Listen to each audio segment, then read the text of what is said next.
चांदपुर में घनश्याम नाम का एक आदमी रहता था। उसका बहुत बड़ा कबाड़ का काम था। वह पुरानी गाड़ियां और पुरानी बड़ी बड़ी मशीनें कबाड़ के भाव खरीदता था। उनमें से कुछ गाड़ियों और मशीनों को वह ठीक कर दिया करता और अच्छे भाव में बेचकर मुनाफा कमाता। एक दिन एक आदमी उसकी दुकान पर आया। जी देखिए, मैंने अभी नया नया रोड कंस्ट्रक्शन का काम शुरू किया है। मुझे अपने काम के लिए कुछ गाड़ियां और मशीनें चाहिए। हाँ हाँ, आइए भाई साहब, देखिए मेरे पास काफ़ी मशीनें और गाड़ियां हैं। क्या यह सब सही है? मेरा मतलब कि काम के लायक हैं? अजी कैसी बात करते हैं आप साहब? यह चीज़ें पुरानी जरूर हैं लेकिन बिल्कुल ठीक हैं। आप चाहे तो चलाकर देख लीजिए। वह ठेकेदार घनश्याम से कुछ मशीनें, ट्रक और डंपर खरीद कर ले जाता है। काफ़ी दिन बीत जाते हैं। एक दिन घनश्याम अपनी दुकान पर बैठा होता है, तभी वही ठेकेदार दुकान पर आता है। नमस्कार भाई साहब, आइए, मैं आपकी क्या सेवा कर सकता हूँ? गाड़ियाँ और मशीनें ठीक तो चल रही है ना? जी हाँ भाई साहब, बिल्कुल ठीक चल रही है। तो कहिए, आज आपकी मैं क्या खिदमत कर सकता हूँ? क्या आपके पास कोई रोड रोलर है?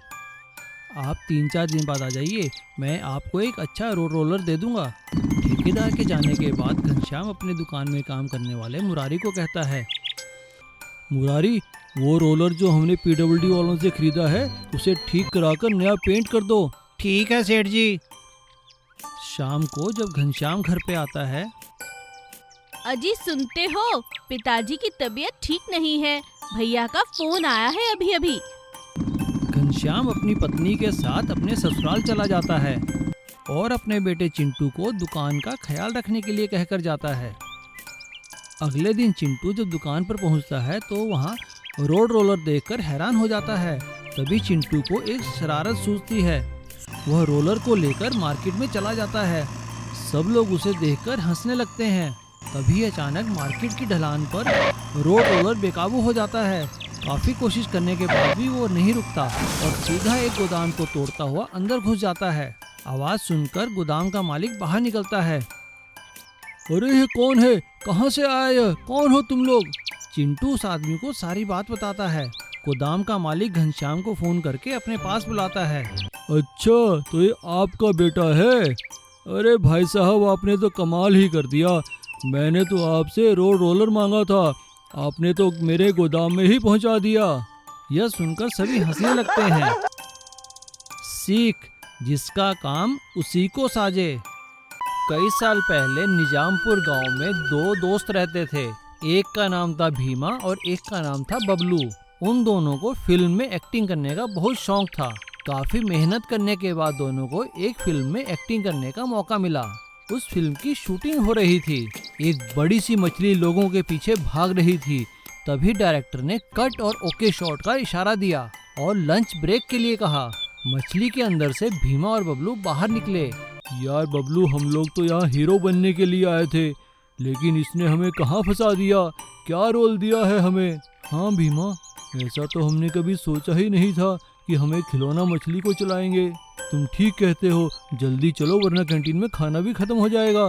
तभी मछली को देखकर भीमा बोलता है, यार बबलू, मेरे मन में एक आइडिया आया है। वह बबलू के कान में कुछ कहता है। वो दोनों रात को मौका पाकर खिलौना मछली को चुरा लेते हैं और उसे लेकर समुंदर के अंदर चले जाते हैं। समुंदर के अंदर इतनी बड़ी मछली को देखकर नाव वाले घबराने लगते हैं। मैं तुम्हें खा जाऊंगी। बचना चाहते हो तो तुम्हारे पास जो भी है सब मेरे मुंह में डाल दो। हे मछली रानी, मुझे मत मारो। ये लो, ये मैं तुम्हारे मुंह में डालता हूँ। ऐसा कहकर नाव वाला जितने भी उसके पास पैसे होते हैं मछली के मुंह में डाल देता है। वो सारे पैसे मछली के अंदर बैठे भीमा और बबलू को मिल जाते हैं। दोनों खुश हो जाते हैं। देखा बबलू, मैं ना कहता था, कमाई करने का इससे अच्छा जरिया नहीं हो सकता। हाँ यार भीमा, लेकिन बहुत भूख लगी है, क्या करें। वो देख बबलू, एक और नाव, चलो वहाँ चलते हैं। वो दोनों मछली को चलाकर उस नाव के पास लेकर जाते हैं। तुम मछुआरों ने हम मछलियों को बहुत सताया है, अब हमारी बारी है। मुझे बहुत भूख लगी है। जो कुछ भी है तुम्हारे पास वो मुझे दे दो, मैं खाना चाहती हूँ। इतनी बड़ी मछली देखकर उस नाव के ऊपर के नाविक भी डर जाते हैं। हाँ हाँ मछली रानी, ये लो, ये हमारे पास बिरयानी है, आप इसे खा लो। और वह नाव वाले नाविक अपनी सारी बिरयानी उस मछली के मुंह में डाल देते हैं, जिसे अंदर बैठे भीमा और बबलू बड़े मजे से खाते हैं। इस तरह कई दिन भी जाते हैं और उस बड़ी जादुई मछली के चर्चे सभी नाविकों में होने लगते हैं। इस बात का पता एक बहादुर मछुआरे विक्रम सिंह को लगता है। वह अपनी नाव लेकर समुद्र में जाता है। तुम खुद को बहुत होशियार समझते हो ना? मैं तुम्हें नहीं छोड़ूंगी। जल्दी मुझे कुछ खाने को दो, नहीं तो तुम्हें खा जाऊंगी। उन दोनों की आवाज़ सुनकर विक्रम सिंह समझ जाता है कि यहाँ तो जरूर कुछ गड़बड़ है। वह उनसे कहता है, हे मछली रानी, मेरे पास आपके खाने के लिए स्वादिष्ट व्यंजन है, कृपया इन्हें कबूल कीजिए। भीमा और बबलू स्वाद खाना देखकर खुश हो जाते हैं, लेकिन वो नहीं जानते थे कि विक्रम सिंह ने उसमें नींद की दवाई मिला दी है। सारा खाना खाते ही भीमा और बबलू को नींद आ जाती है और मछली एक ही जगह खड़ी रहती है। मौका पाकर विक्रम सिंह उस मछली पर छलांग लगाता है और वह जैसे तैसे उस मछली के अंदर घुस जाता है और बबलू और भीमा का सारा भांडा फूट जाता है। इस तरह विक्रम सिंह की अक्लमंदी से नाविकों को जादुई मछली के लालच से छुटकारा मिल जाता है। जेसीबी रिपेयर वाला। राम सिंह एक मैकेनिकल इंजीनियर था। इंजीनियरिंग के बाद उसने नौकरी ना करके अपने ही गांव में एक छोटी सी वर्कशॉप खोल ली। उस वर्कशॉप में वो जेसीबी और बाकी अर्थ मूवर्स की रिपेयरिंग करता था। जेसीबी में कैसी भी खराबी हो उसे ठीक करना उसका बाएं हाथ का काम था। वो अपने काम को बहुत लगन और ईमानदारी से करता था। सभी लोग उसकी तारीफ करते थे।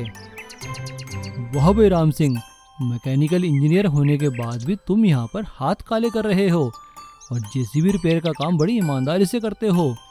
तुम्हारी मेहनत देखकर हम बहुत खुश हुए। Thank you sir.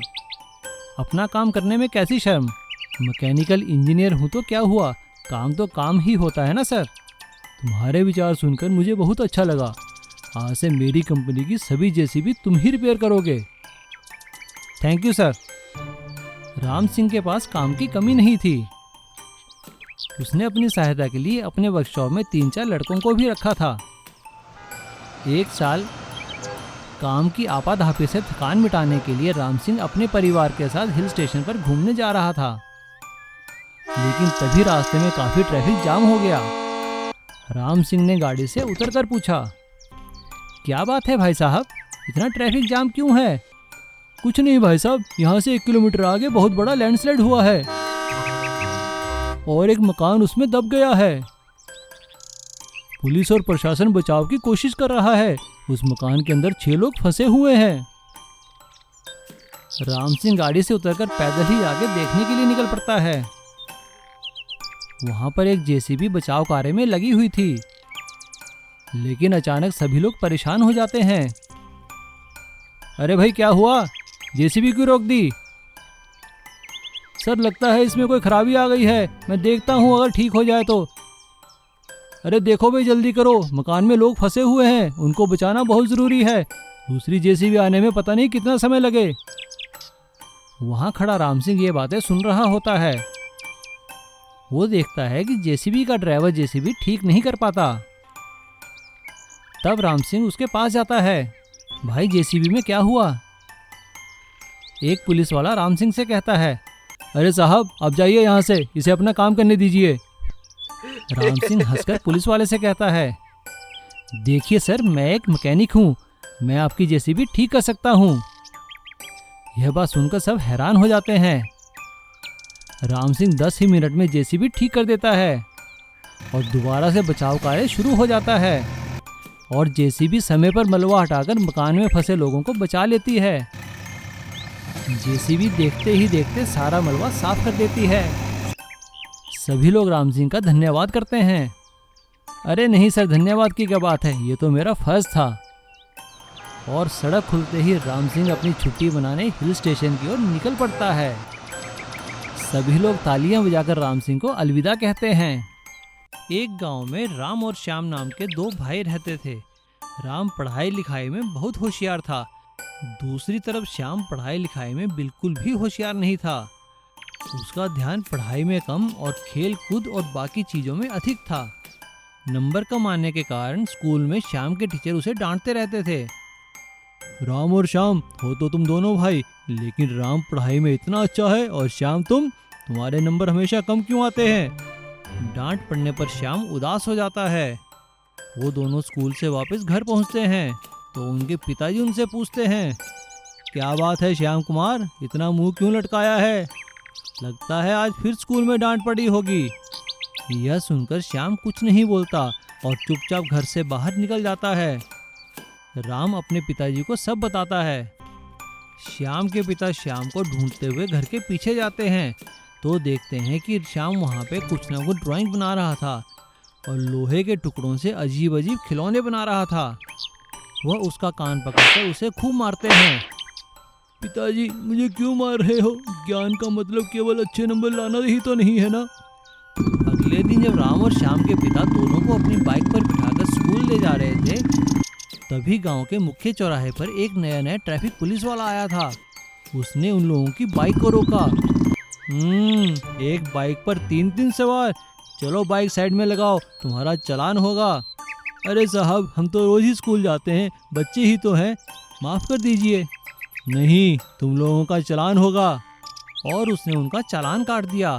अब वह पुलिस वाला सभी लोगों के चालान काटने लगा। सभी लोग उसके हाथ पैर जोड़ने लगे। अरे साहब, अब बच्चों को स्कूल भी ना छोड़ें क्या? देखो, अगर तुम्हारे अधिक बच्चे हैं तो तुम लोग बस या कार खरीद लो, लेकिन बाइक पर 2 से ज़्यादा नहीं चलेंगे। यह सुनकर सभी लोग राम और श्याम के घर के आगे इकट्ठा होकर बातचीत करते हैं। लगता है अब कार, जीप या बस खरीदनी ही पड़ेगी, वरना ऐसे तो हम चालान ही भरते रह जाएंगे। हाँ, तुम ठीक कहते हो भाई, देखते हैं, करते हैं कुछ। इतने में श्याम कहता है, पिताजी आपको कुछ करने की आवश्यकता नहीं है, आप मेरे साथ आइए। और वह उनको घर के पिछवाड़े ले जाता है। वहाँ पर सब लोग यह देखकर हैरान हो जाते हैं कि श्याम ने अपनी मेहनत से एक मिनी बस बनाई हुई थी। अरे बेवकूफ, इसका क्या करें हम? इसे धकेल कर ले जाएं क्या? नहीं पिताजी, आप अपनी बाइक लेकर आइए। पिताजी अब आप बाइक चलाइए, देखिए बस भी उसके साथ साथ चलेगी। सब लोग देखकर हैरान हो जाते हैं कि श्याम ने तो एक बाइक वाली बस का आविष्कार किया है। अगले दिन सभी बच्चे उस बस में बैठ जाते हैं। बाइक वाली बस जब गांव के चौराहे पर पहुंचती है तब पुलिस वाला उसे रोकता है। रुको रुको रुको रुको, क्या मजाक है ये? पुलिस अंकल, ये मजाक नहीं, ये बाइक वाली बस है। या किसी कानून में ये लिखा नहीं है ना कि बाइक बस को नहीं खींच सकती? पुलिस वाला चुप हो जाता है। और इस तरह से श्याम की बाइक वाली बस उन लोगों की समस्या का हल निकाल लेती है और सभी बच्चे मिलकर स्कूल जाने लगते हैं। Please subscribe.